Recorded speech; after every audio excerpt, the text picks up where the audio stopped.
The desert stretched endlessly in every direction, a flat expanse of sand and rock, broken only by occasional ridgelines and dried wadis.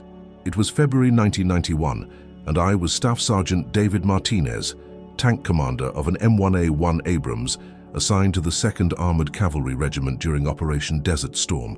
We'd been pushing north into Iraq for 2 days, encountering scattered resistance, but nothing that seriously challenged our advance. That was about to change. My crew consisted of 4 men who'd trained together for 18 months and had developed the kind of instinctive coordination that made the difference between good tank crews and exceptional ones. Specialist Jake Thompson was my gunner, 22 years old with eyes like a hawk and reflexes that seemed almost superhuman when he was behind the sights. Corporal Mike Chen handled the loader position, a physically demanding job he performed with mechanical efficiency even after hours of continuous operations. And Private First Class Danny Rodriguez drove our 70-ton beast with a finesse that seemed impossible for something so massive. We'd been operating as part of a larger formation, but communications issues and the fog of war had temporarily separated us from our platoon. Not lost. I knew exactly where we were and where we needed to go, just operating independently for the moment while we moved to rejoin our unit. "Sergeant Martinez, I've got movement on the thermal," Thompson said from the gunner's position. "Bearing 045, approximately 4,000 meters. Multiple vehicles, looks like. Jesus, that's a lot of vehicles." I dropped down into the commander's position and activated my own thermal viewer. What I saw made my stomach drop. At least 14 T-72 tanks advancing in a loose formation, supported by what looked like BMP infantry fighting vehicles, an entire Iraqi armored company, and they were moving directly toward a gap in our lines that would put them in position to hit American forces from the flank. "Contact," I announced over the radio. 14 T-72s and supporting vehicles, bearing 045, range 4,000 meters, moving west. "They're heading for the gap between 2nd Squadron and 3rd Squadron." The response crackled back immediately. "Warhorse 66, this is Sabre 3. We copy your contact report. Nearest friendlies are 20 minutes out. Can you delay that formation?" Delay? One M1 Abrams against 14 T-72s and supporting infantry? The tactical math was simple and brutal. We were outnumbered 14-1 by tanks alone, not counting the BMPs. Standard doctrine would be to fall back, maintain contact, call for support, and wait for reinforcements to arrive. But 20 minutes was a long time.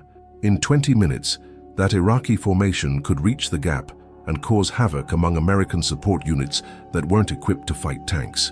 Supply convoys, artillery positions, command posts, all vulnerable to an armored assault. "Sabre 3, Warhorse 66, I can delay them. We're going to need immediate air support and additional armor as soon as available." "Roger 66, air support inbound, ETA 15 minutes. Good luck." I looked at the terrain around us through my vision blocks. We were positioned on a slight rise that gave us good visibility, but we were also exposed. The Iraqi formation was advancing through an area of rolling desert terrain with several ridgelines and depressions that would provide cover and concealment. An idea began forming in my mind, unconventional, risky, but potentially effective against a numerically superior force. I'd studied military history extensively, read everything I could about tank warfare from World War II through the modern era. One principle kept appearing in accounts of successful defensive actions. Mobility and unpredictability could multiply the effectiveness of smaller forces. The Germans had done it in North Africa, moving anti-tank guns between positions to create the illusion of more weapons than they actually had. Israeli tankers had employed similar tactics in the Golan Heights, using superior positioning and maneuver to defeat larger Syrian formations. The M1 Abrams gave us capabilities those earlier forces could only have dreamed of, a gas turbine engine that could accelerate our 70 tons faster than most people would believe possible, thermal imaging that let us see targets clearly at ranges where they'd struggle to identify us, a fire control system that allowed accurate shooting on the move or immediately after stopping, and a main gun that could penetrate enemy armor at distances well beyond their effective range against us. All we needed was terrain that allowed rapid movement between positions, and the Iraqi formation was obligingly advancing through exactly that kind of terrain. "Listen up," I said to my crew over the intercom. "We're outnumbered 14-1, but we have advantages they don't. Better gun, better armor, better fire control, better thermals, and better training. What we're going to do is create a mobile kill box. We're going to use terrain and maneuver to engage them from multiple positions, making them think they're facing a larger force than they actually are. Sarge, that's crazy, Rodriguez said from the driver's position. We're one tank, which is why they won't expect it. Thompson, what's your maximum effective range against T-72s? With the M1A1 sabot round, we can penetrate their frontal armor out to 3,000 meters, maybe more. Their effective range against us is significantly less. Their rounds start losing penetration capability, past 2,000 meters. So we have a 1,000-meter advantage in effective range. Chen, ammunition status? 40 rounds of main gun ammunition, Sarge. Mix of sabot and heat, plus cokes and 50 cal. Good, here's what we're going to do.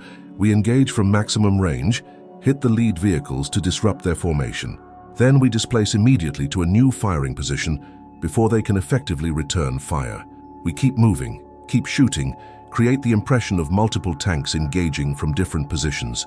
We turn this entire area into a kill box, where every position they take has us shooting at them from a new angle. That's a hell of a gamble, Sarge, Thompson said, though I could hear the professional interest in his voice. He understood what I was proposing. High risk, but with the potential for high payoff if we executed it correctly. It's better than sitting here and getting swarmed. Rodriguez, I need you to identify at least 4 different firing positions we can move between.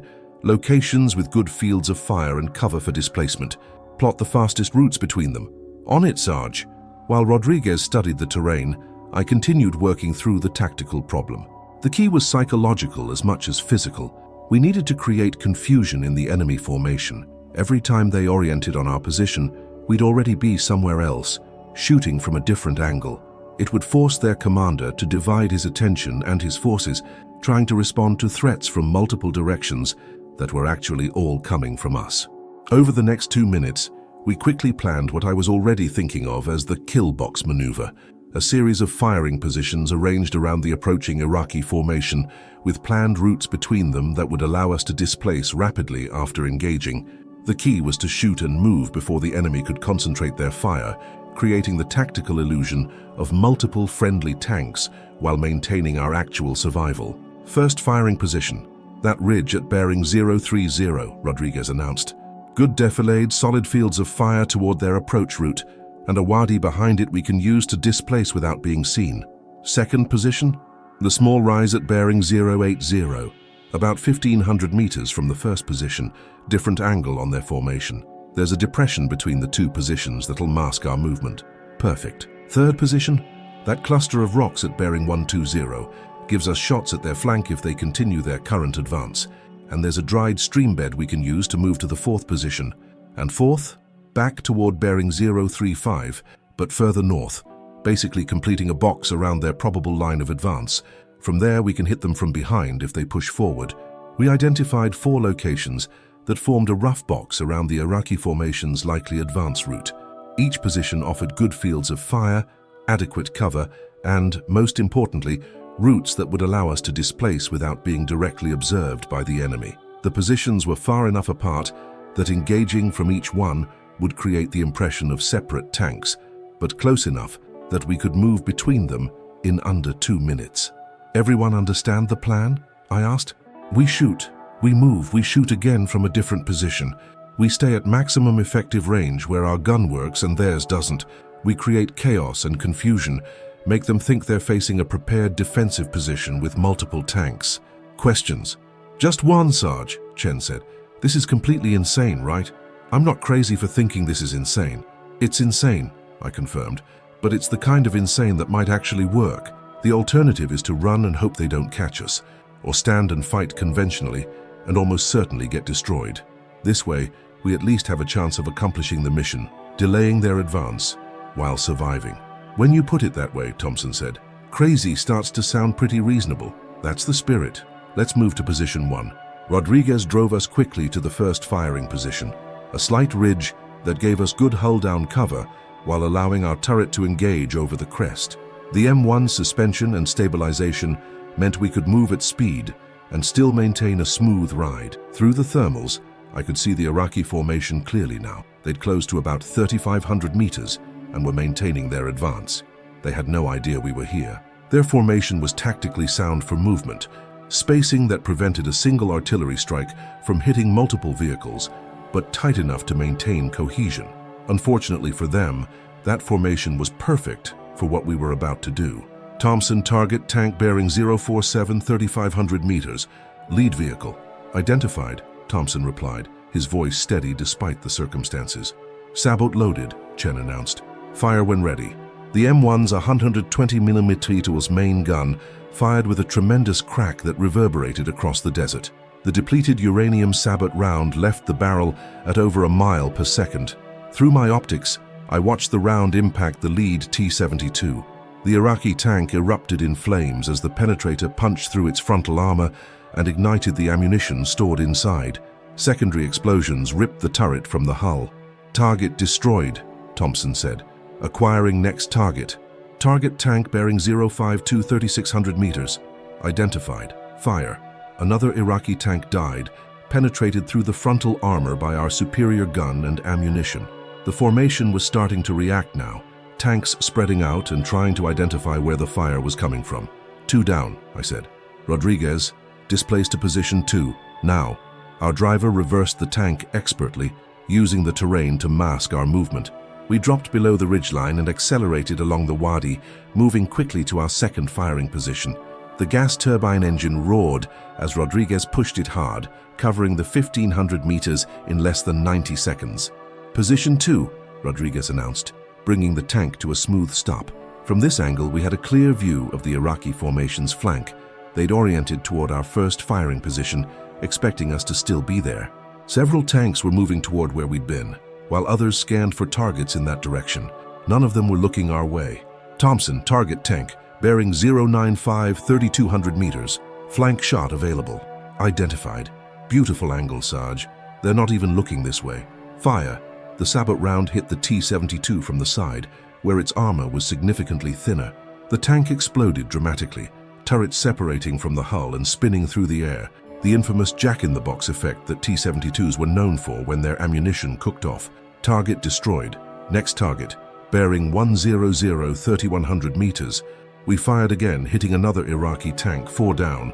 The enemy formation was in confusion now, taking fire from what they had to believe were multiple positions. Some tanks were oriented toward our first firing position, others toward our second. They were spreading their defensive attention, which meant none of those sectors was adequately defended. I could see Iraqi tanks moving erratically, some advancing toward our previous position, others staying in place, a few actually retreating. Their command and control was breaking down. Whoever was commanding that formation was overwhelmed trying to respond to threats from multiple directions. 5-6, Thompson counted as we continued to engage. Their formation is coming apart, Sarge. No coordination anymore. Good. That's exactly what we want. Keep shooting. Rodriguez, be ready to displace to position 3 on my command. We engaged 2 more targets from position 2 before I judged we'd been stationary too long. Some of the Iraqi tanks were starting to orient in our direction, and I saw muzzle flashes as they began returning fire. Their rounds were falling short. We were still outside their effective range, but they were getting our general location figured out. Rodriguez, displace to position 3. Move. We moved again, this time to a position that gave us engagement angles on the rear of the Iraqi formation. The route Rodriguez had plotted took us through terrain that concealed us from observation. The enemy was now taking fire from 3 different apparent positions, creating the impression of a prepared defensive line rather than a single highly mobile tank. From position 3, we engaged the rear elements of the Iraqi formation. These tanks were oriented forward, watching for threats from the direction their company was advancing. They had no idea we were behind them until our rounds started impacting their thinner rear armor. 7, 8, Thompson called out. So they're panicking now. Some are trying to retreat, others are still advancing. No unit cohesion at all. Displacement to position 4. Move now. We moved to our 4th and final pre-planned position, completing the box around the Iraqi formation. From here, we had angles on multiple enemy vehicles, and the formation was in complete disarray. Some tanks were burning. Others were moving without apparent purpose. A few had stopped entirely, possibly with crew casualties or mechanical issues. Their command and control is broken, I observed. They don't know how many of us there are, where we'll shoot from next, or what to do. Keep engaging. We cycled through our 4 firing positions twice more over the next 12 minutes, constantly moving, constantly engaging, never staying in one place long enough for the Iraqis to concentrate effective fire against us. With each displacement, we refined our routes and timing. Chen's loading became almost mechanical in its efficiency. The moment we stopped, he had a round ready. Thompson's gunnery was precise and deadly, his target acquisition time dropping with each engagement. Rodriguez's driving was superb, getting us from position to position with speed that kept our tactical tempo faster than the enemy could match. The Iraqi formation was being systematically destroyed. Burning T-72s littered the desert, some still cooking off with secondary explosions that sent ammunition and debris flying. The air was thick with smoke from burning vehicles. The surviving Iraqi tanks were attempting to withdraw, abandoning their advance and retreating back toward their original positions in complete disorder. Sabre 3, Warhorse 6-6, I called over the radio. Enemy formation is broken and withdrawing. We have 11 confirmed kills, multiple probable kills. Continuing to engage. 6-6, Sabre 3, outstanding work. Air support is overhead now, they'll finish off the stragglers. Friendly armor will be at your position in 5 minutes. I felt the tension begin to ease slightly, though I kept my focus on the engagement. We moved to position 2 again and engaged a retreating T-72 at long range, scoring a mobility kill that left it immobilized in the open desert. 12 confirmed, Thompson said, satisfaction evident in his voice. 2 Apache helicopters appeared overhead, their distinctive profiles unmistakable. They immediately engaged the remaining Iraqi vehicles with Hellfire missiles, destroying several BMPs and additional tanks that had survived our engagement. 5 minutes later, as promised, friendly armor arrived. 4 M1 Abrams from our platoon racing across the desert to reinforce our position. By then, the engagement was effectively over. The Iraqi armored company that had threatened to break through our lines had been destroyed, with over a dozen tanks confirmed killed and the survivors in full retreat. Lieutenant Morrison, our platoon leader, dismounted from his tank and walked over to where my crew was conducting post-battle checks on our vehicle. His expression was a mixture of disbelief, relief, and professional curiosity. "Martinez, I need to understand what just happened here," he said, his voice carefully controlled. "You're telling me you held off an entire Iraqi armored company? 1 tank against 14? We didn't just hold them off, sir. We destroyed them. 12 confirmed tank kills, multiple probable kills on supporting vehicles. The Apaches got the rest, but the formation was already broken when they arrived." "How? I've been commanding armor for 8 years, and I've never heard of anything like this. That's a 14-to-1 disadvantage. By every conventional analysis, you should have been overwhelmed." I explained the kill box maneuver, the multiple firing positions, the rapid displacement between them, the use of terrain to mask our movement, the exploitation of our superior range and fire control systems. Morrison listened intently, occasionally asking technical questions about positions and timing. "You created the tactical illusion of a prepared defensive position," he said when I finished. "Made them think they were facing multiple tanks in a coordinated defense." "Exactly, sir. We used their uncertainty against them. Each time we engaged from a new position, it reinforced the impression that they were facing a larger force. They couldn't tell if they were fighting 1 tank or 4 or 8. Their command and control broke down trying to respond to threats from multiple directions."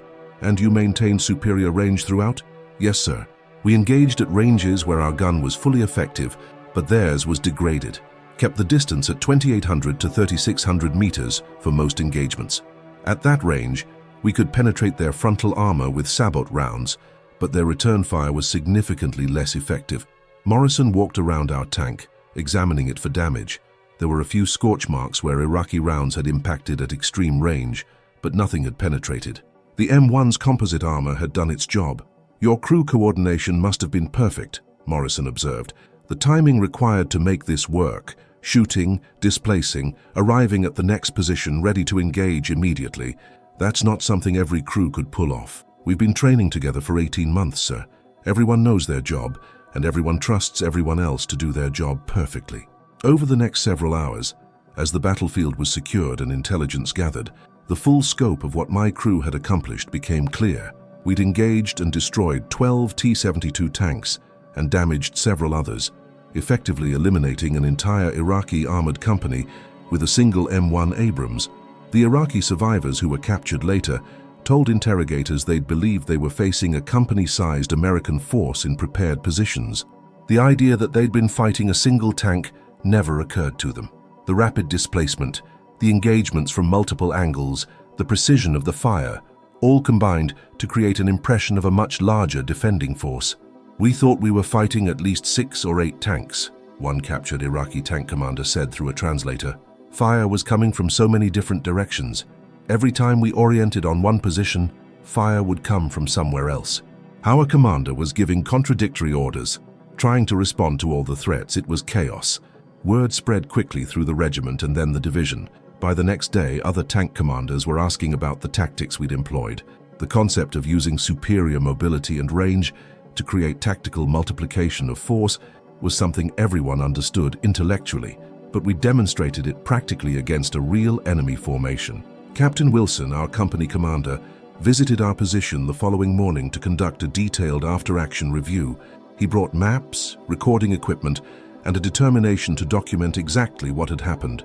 "Walk me through every position, every engagement, every decision," he said, spreading maps across the hood of a Humvee. "This needs to be documented properly.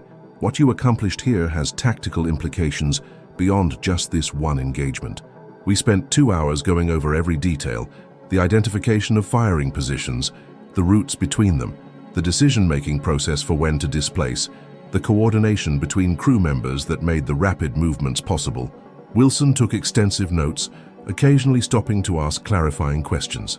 "The key factor seems to be the crew coordination," he observed. "Rodriguez anticipating the need to move, Chen maintaining loading efficiency during displacements, Thompson's ability to acquire targets quickly after each move. This only works if the crew functions as a completely integrated unit." "Absolutely, sir," I agreed. "If we'd had a less experienced crew, the timing wouldn't have worked. The displacement speed is critical. You have to move before the enemy can concentrate fire, but you also have to be ready to engage immediately when you reach the new position. And the psychological factor can't be ignored," Wilson added. "The Iraqis weren't just facing superior technology. They were facing uncertainty and confusion, not knowing where the next shot would come from, not knowing how many tanks they were actually fighting. That broke their cohesion as a unit." The tactical report that Wilson submitted made its way up through division and corps headquarters. Within a week, I was called to brief senior armor officers on the killbox maneuver and its potential applications. The briefing room at division headquarters was full of majors, lieutenant colonels, and even a brigadier general. I stood in front of a map of the engagement area and walked them through what we'd done. "The fundamental concept is using superior mobility and range to create tactical multiplication," I explained. "One tank, properly employed with good terrain and crew coordination, can create the impression and effectiveness of multiple tanks. The key requirements are, first, a significant range advantage over the enemy. Second, terrain that allows rapid displacement between positions. Third, a highly coordinated crew that can execute shoot-and-move drills efficiently. Fourth, enemy forces that rely on concentrated fire rather than distributed engagement." A colonel interrupted. "What happens if the enemy doesn't react the way you expect? What if they'd split their formation and tried to flank your position? Then we'd have adapted the maneuver, sir. The 4 positions we selected formed a box around their most likely advance route. If they'd flanked, we'd have had positions that covered those approaches as well. The key is having multiple pre-planned positions that give you options regardless of how the enemy responds. And if you'd been facing more modern tanks, T-80s with better fire control, the effectiveness would be reduced, sir, but the principle would still apply. Any tank that has better mobility and fire control than its opponent can use that advantage to create tactical multiplication through maneuver." The questions continued for over an hour. Some officers were skeptical that it could be replicated reliably. Others were convinced it represented a significant tactical innovation. Brigadier General Thompson, who'd been listening quietly, finally spoke up. "Sergeant Martinez, what you and your crew accomplished was exceptional. You took a desperate tactical situation, outnumbered 14-1, and turned it into a decisive victory through superior tactics, crew coordination, and exploitation of your platform's advantages. That's exactly the kind of adaptive thinking we need. Thank you, sir. I'm directing that your killbox maneuver be incorporated into armor training programs, not as doctrine necessarily, but as an example of adaptive tactics, how to think creatively about employing armor in situations where you're outnumbered or outgunned." The war ended a few weeks later with the liberation of Kuwait. My crew and I rotated back to the States and eventually returned to normal training cycles. But the kill box maneuver we'd improvised became part of armor community knowledge. At the armor school at Fort Knox, instructors began teaching the concept as part of advanced tactics courses. The specific engagement became a case study, how one M1 Abrams crew had destroyed an entire enemy armored company through superior tactics and coordination. Thompson, my gunner, eventually became a tank commander himself and would tell new crews about the engagement. "We worked as one organism," he'd explain. "The commander making decisions, the gunner engaging targets, the loader maintaining ammunition flow, the driver positioning the tank. No wasted motion, no hesitation, everyone trusting everyone else. That's what made it work." Chen became a master gunner and used our engagement as an example when teaching advanced techniques. "Loading efficiency during a kill box maneuver is critical," he'd tell students. "You have to maintain your speed and accuracy even when the tank is moving rapidly. The gunner needs that round ready immediately when you arrive at the new firing position."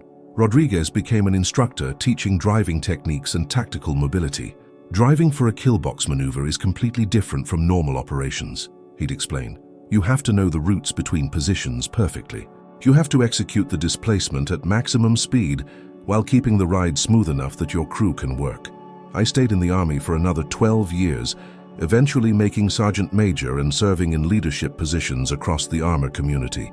But that engagement in the Iraqi desert remained the defining moment of my military career, the day when tactical thinking, crew coordination, and exploitation of platform advantages came together to achieve something that seemed impossible by conventional analysis. One M1 Abrams against 14 T-72s, outnumbered 14-1. And we didn't just survive, we destroyed them. 12 confirmed kills, several more probable kills, the enemy formation broken and scattered, the threat eliminated. The kill box maneuver proved that in armored warfare, numbers aren't everything. Superior tactics, better technology properly employed, excellent crew coordination, and creative thinking about how to use terrain and mobility can overcome significant numerical disadvantages. Years after the war, I visited the Armor Museum at Fort Knox where they'd created an exhibit about Desert Storm. There was a section dedicated to the kill box maneuver, with diagrams showing our firing positions, the displacement routes, the sequence of engagements.